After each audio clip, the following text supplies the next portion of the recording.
नमस्कार। होली पर चंद्र ग्रहण का साया में हमारे खास शो में आप सभी का बहुत स्वागत है और मैं हूं आपके साथ में अमनदीप। और इस बार होली कितनी ज्यादा खास रहने वाली है। इस बार होली पर 100 साल बाद पड़ रहा है चंद्र ग्रहण। इसका आपके जीवन पर क्या असर होगा, इस बार होलिका पूजा कैसे की जाए ताकि चंद्र ग्रहण का कोई भी असर ना हो, और साथ ही इस बार होली पर ऐसे कौन से संयोग बन रहे हैं जो कि आपको मालामाल कर सकते हैं। इन तमाम सवालों पर चर्चा करने के लिए हमारे साथ में स्टूडियो में मौजूद हैं ज्योतिषाचार्य पूजा भाटिया जी और साथ ही ज्योतिषाचार्य राकेश चतुर्वेदी जी।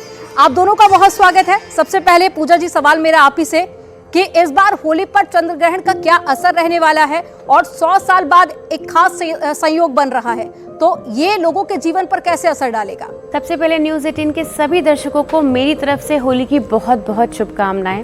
बहुत ही सुंदर प्रश्न किया है आपने कि 100 साल बाद ये संयोग पड़ रहा है कि होली पर चंद्र ग्रहण का साया है।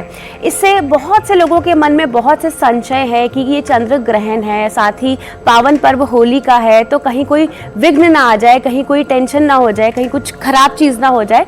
लेकिन मैं इसमें आप सभी को ये बताना चाहती हूँ कि चंद्र ग्रहण जो है भारत में बिल्कुल भी विजिबल नहीं है।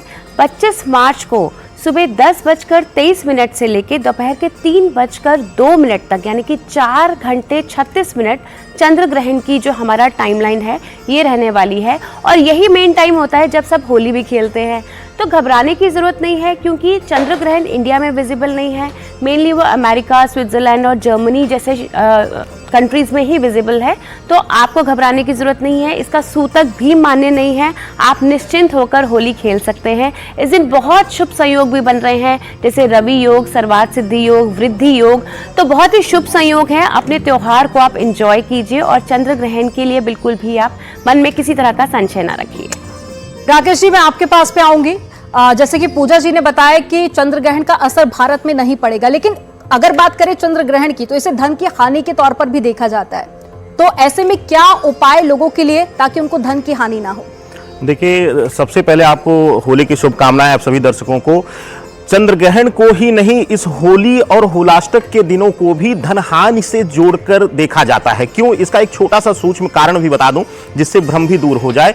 इन होलाष्टक के दिनों में कहते हैं कि भक्त प्रहलाद को सबसे ज्यादा प्रताड़ना दी गई थी, तो भगवान श्रीहरि विष्णु इस समय पीड़ित रहते हैं, इसीलिए शुभ कर्म नहीं होते हैं। और जब भगवान विष्णु पीड़ित रहेंगे तो उनकी सर्वप्रिय जो है मां लक्ष्मी, वह भी पीड़ित रहती हैं और आकस्मिक धन हानि इत्यादि का कर। दूसरा, ग्रहण योग का जिक्र हुआ क्योंकि कुंडली में या नक्षत्रों में यह घटना हो रही, खगोलीय घटना है, और यहां पर चंद्रमा जो है केतु से पीड़ित रहेगा, और साथ ही साथ एक विशेष ध्यान देना है, सूर्य राहु के साथ पीड़ित है और चंद्रमा चलित लक्ष्मी का भी कारक है। तो इस बार होली जो है वह धन हानि से जोड़कर भी देखी जाएगी। आकस्मिक धन हानि, स्वास्थ्य पीड़ा, मानसिक पीड़ा के साथ जोड़ी जा रही है, तो थोड़ा सा सावधान आप सभी दर्शकों को रहना है। पहला गुलाल आप भगवान को अर्पित करें, उस समय भी यह मंत्र जपना है। क्या है? ओम नमो भगवते रुद्राय। इस मंत्र का जाप करने से श्रीहरि विष्णु और भगवान शिव यानी कि रुद्र देवता स्वयं प्रसन्न होंगे और हम सभी को हर प्रकार की कष्ट और पीड़ा से मुक्ति प्रदान करेंगे। तो आपने जाना कि कैसे महादेव को आप प्रसन्न कर सकते हैं होली के त्योहार पर। पूजा जी, आपके पास में मैं आऊंगी। ऐसे में लोगों के मन में बहुत सारे सवाल होते हैं पूजा पाठ को लेकर। अब चंद्र ग्रहण भी पड़ रहा है, तो क्या कोई खास पूजा पाठ की जाए, और आप कौन से मंत्र बताएंगे हमारे दर्शकों को। देखिए, चंद्र ग्रहण तो पड़ ही रहा है, तो चंद्र ग्रहण का जो समय, जो ग्रहण का समय होता है, वो मंत्र सिद्धि का समय होता है।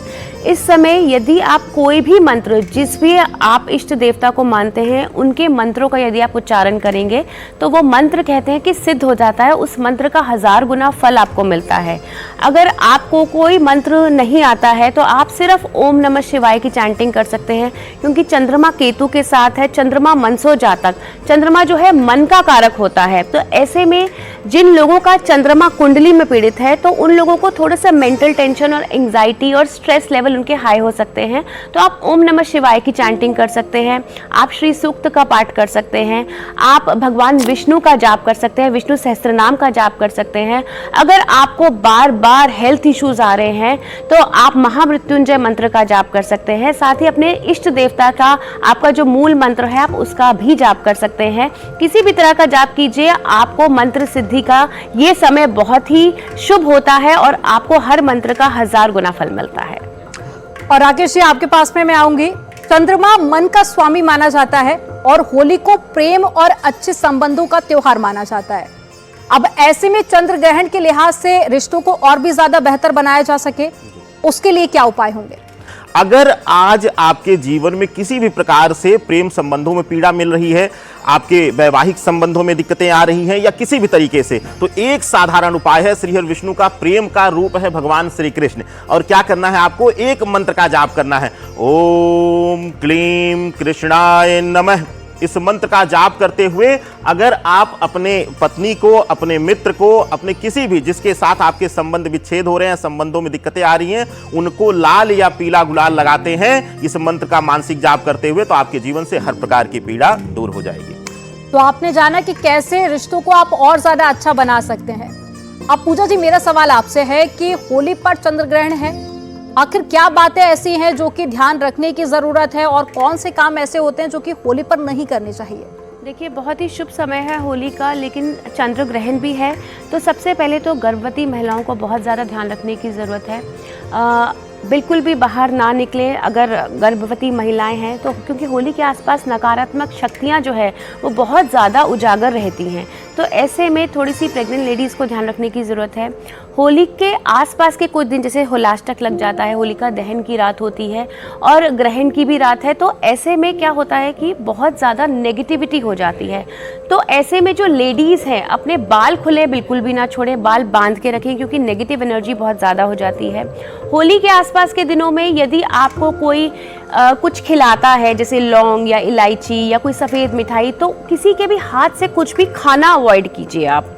और होली के आसपास के दिनों में आप हो सके तो घर में सुख शांति बना के रखिए, कलह बिल्कुल ना करें, बड़े बुजुर्गों का सम्मान आप करते रहिए। साथ ही अपनी पहनी हुई कोई भी वस्तु या कोई भी वस्त्र आप किसी को ना दें, क्योंकि इससे कहते हैं ना कि बहुत ज़्यादा टोने टोटके होते हैं, ग्रहण भी है और होली के भी दिन है, तो इस चीज़ का आपको बेहद ज़्यादा ख्याल रखने की ज़रूरत है। साथ ही चंद्र ग्रहण है, तो चंद्र ग्रहण के बाद आप दान पुण्य अवश्य करें। आपके घर में यदि कोई कुछ मांगने आता है तो उसे खाली हाथ बिल्कुल ना जाने दें, उसको कुछ ना कुछ देकर ही अपने घर से विदा करें। तो क्या उपाय आपको करने चाहिए और वो कौन कौन से काम जो आपको नहीं करने चाहिए, ये पूजा जी ने बताया। राकेश जी, आपके पास में आऊंगी। होली को नेगेटिव ऊर्जा दूर करने के लिए भी काफी अच्छा त्योहार माना जाता है, लेकिन इस बार चंद्र ग्रहण भी है, तो इस बार होलिका दहन पर वो कौन से खास उपाय हैं जो कि लोगों को करने चाहिए? यहाँ पर भगवान श्रीहरि विष्णु का एक जो है वह अचूक मंत्र है, ओम श्रीहरि मरकट मरकट मरकटाय स्वाहा। इस मंत्र का जाप जहां भी घर का मंदिर हो वहां पर प्रातः काल उठ करके आप जपें, और वहां पर उसके बाद श्रीहरि विष्णु को और भगवान भोलेनाथ को गुलाल अर्पित करें, और साथ ही साथ घर के बाहर किसी कच्चे बर्तन में ले जाकर के दक्षिण दिशा में घर के बाहर आप प्रेतीय या पितरों को भी रंगों का यानी कि गुलाल रखने का विधान है शास्त्र में, तो यह जरूर करिए। किसी भी तरीके की नकारात्मक ऊर्जा होगी, पीड़ा होगी, वह दूर हो जाएगी। आपके लिए आपका जीवन सुखमय रहेगा। पूजा जी, आपके पास में आऊंगी। कहते हैं कि ग्रहण में पूजा नहीं की जाती है, अमूमन हम देखते हैं कि मंदिरों में भी कपाट बंद रहते हैं जी। अब लोगों के मन में सवाल होगा कि होलिका दहन पर पूजा आखिर कैसे की जाए, और साथ ही शुभ मुहूर्त क्या होगा? होली के मुहूर्त की जहाँ तक बात है, तो होली का जो पावन पर्व है वो फागुन मास के शुक्ल पक्ष की पूर्णिमा तिथि को मनाया जाता है, और फागुन मास के शुक्ल पक्ष की पूर्णिमा तिथि इस बार 24 मार्च को सुबह 9:54 पे लग रही है, और वो रहेगी 25 मार्च को दोपहर के 12:29 तक।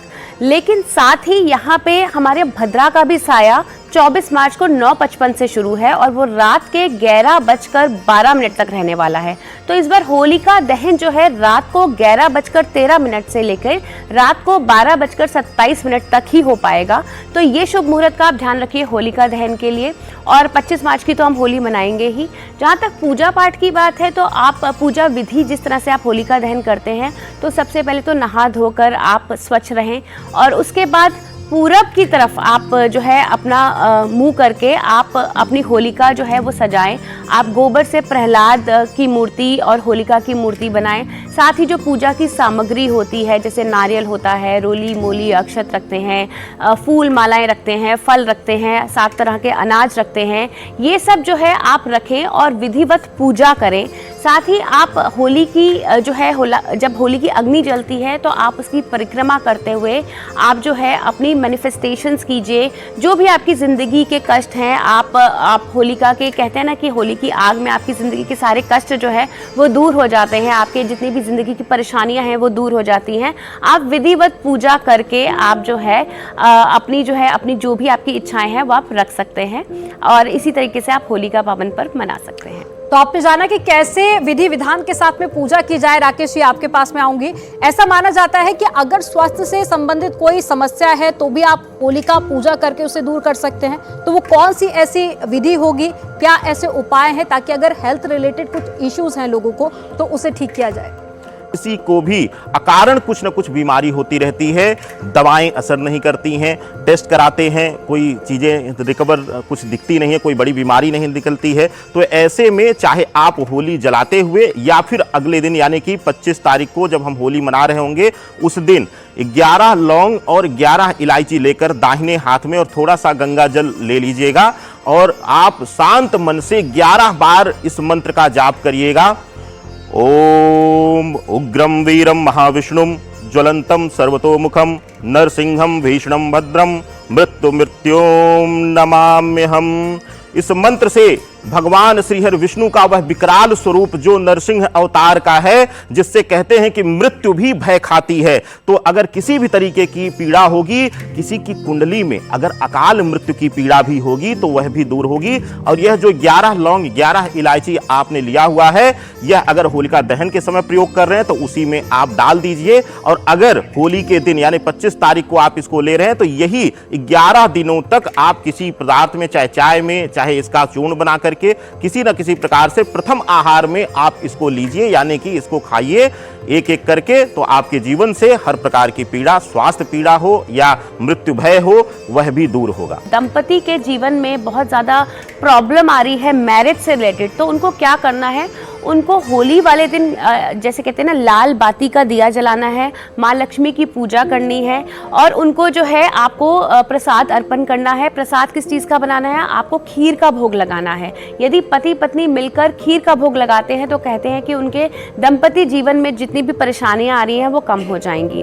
अगर परिवार में बहुत ज़्यादा खटपट रहती है, हस्बैंड वाइफ की नहीं बन रही है, तो आपको क्या करना है? आपको एक सूखा नारियल लेना है, उसमें चीनी भरनी है और होलिका दहन की परिक्रमा जब आप कर रहे होते हैं तो होलिका दहन में वो सूखा नारियल चीनी से भरा हुआ आपको उस अग्नि में डालना है।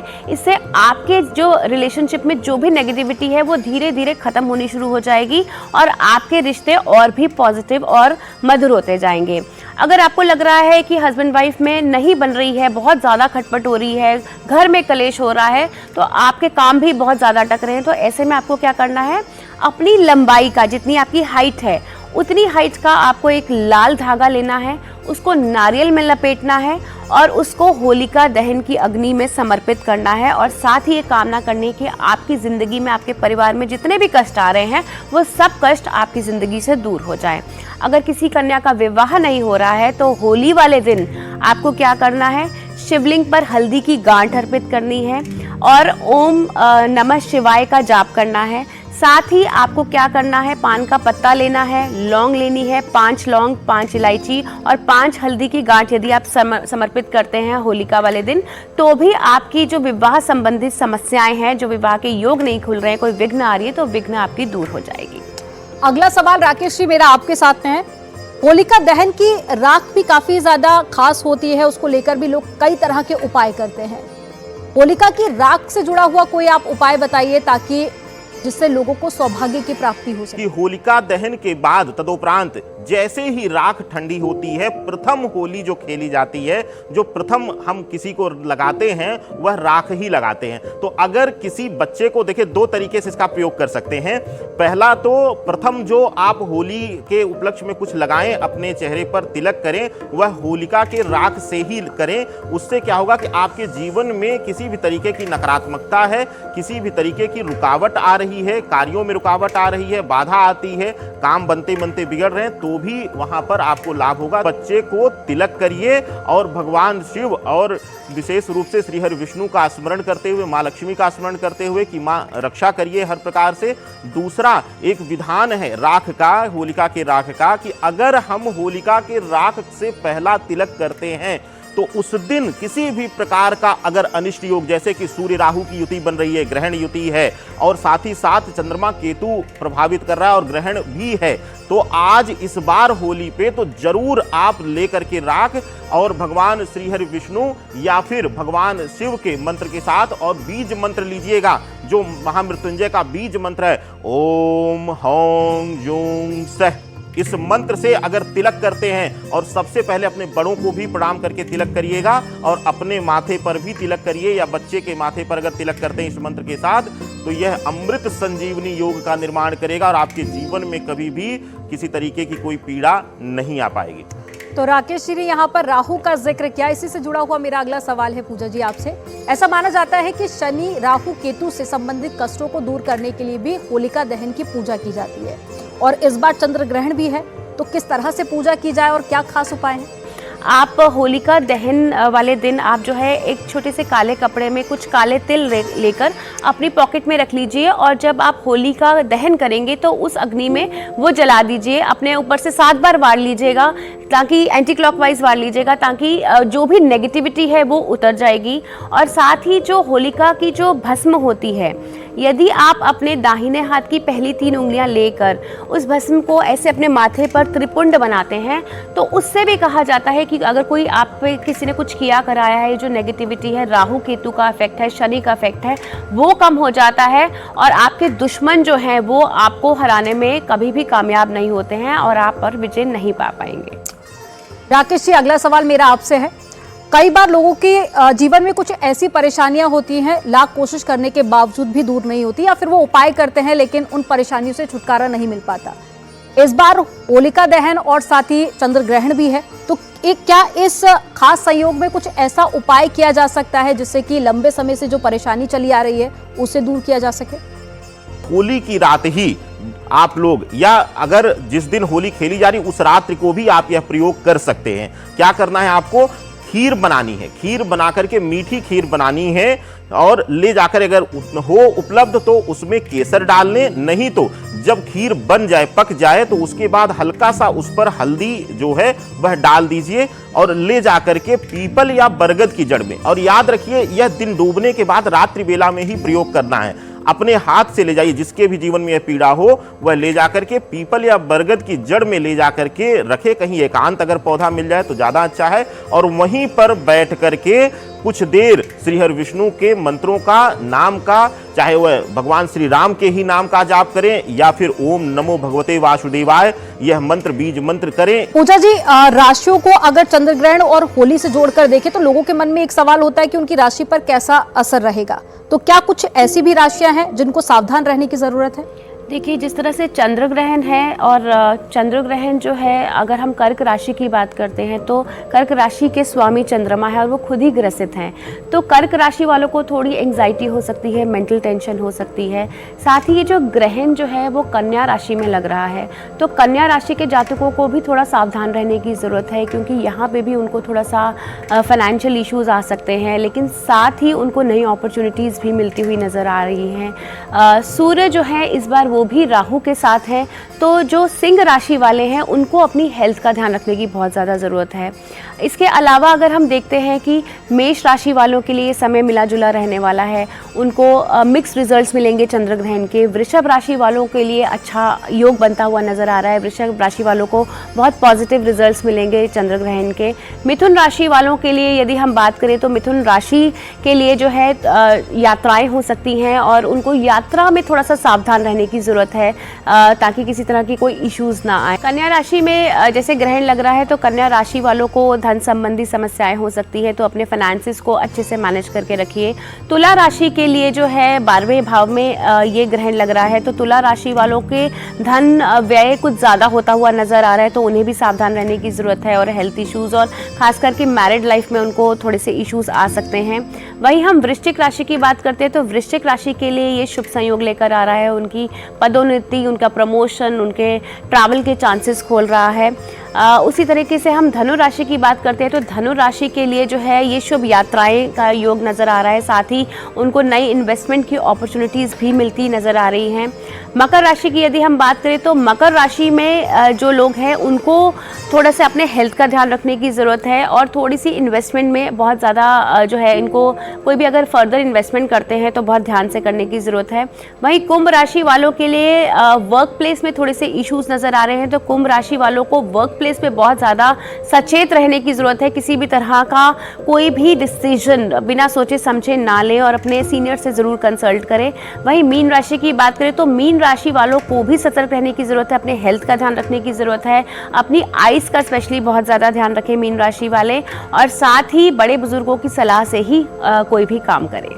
और मेरा आखिरी सवाल है राकेश जी आपसे, पूजा के दौरान में आखिर कौन से ऐसे काम हैं जो कि नहीं करने हैं? हम बात कर ले होलिका दहन की पूजा की या फिर रंग खेलने के दौरान कौन से ऐसे काम होते हैं जो कि आप लोगों को करने के लिए मना करेंगे? देखिए, बहुत ही उत्तम प्रश्न है। आज होली हम सेलिब्रेट कर रहे हैं और छोटी छोटी बातों का हम ध्यान नहीं देते हैं, जिसकी वजह से अक्सर देखा गया है कि ऐसी सूचनाएं मिलती हैं कि कई परिवारों में खुशियों की जगह जो है वह एकदम से निराशा आ जाती है। छोटी छोटी दुर्घटनाएं किसी न किसी वजह से आ जाती हैं। सबसे पहले तो प्रयास करना है कि नीले या गाढ़े रंगों का, बहुत ज़्यादा गाढ़े रंगों का प्रयोग इस बार आप लोग मत करिएगा। वैसे तो सामान्यतः नहीं किया जाता है, लेकिन विशेष रूप से बहुत गाढ़े नीले या बहुत जो कई बार लोग काले रंगों का भी प्रयोग करते हैं, तो इसका आप विशेष ध्यान रखिएगा।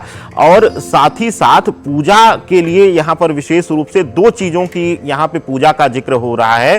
पहला कि जो होली दहन की पूजा करते हैं, पहली बात उन्हें विशेष रूप से ध्यान देना है। जो भी होली दहन का, होलिका दहन की पूजन करेंगे उनको रात्रि में शयन नहीं करना है। जैसे कि पूजा जी ने बताया कि रात्रि बेला में इसका मुहूर्त है, तो रात्रि बेला में दहन के बाद नियमतः यह शास्त्रोक्त नियम है कि आपको दहन के बाद शयन नहीं करना चाहिए। कैसे होलिका दहन पर छोटे छोटे उपाय करके आप जीवन में आने वाली बाधाओं को दूर कर सकते हैं और सौभाग्य का आशीर्वाद हासिल कर सकते हैं। आप दोनों को मेहमानों का हमारे साथ में जुड़ने के लिए बहुत शुक्रिया। पूजा जी आपका बहुत शुक्रिया, राकेश जी आपका बहुत शुक्रिया। और हमारी खास पेशकश में फिलहाल इतना ही। बाकी खबरों के लिए आप देखते रहिए न्यूज़ 18।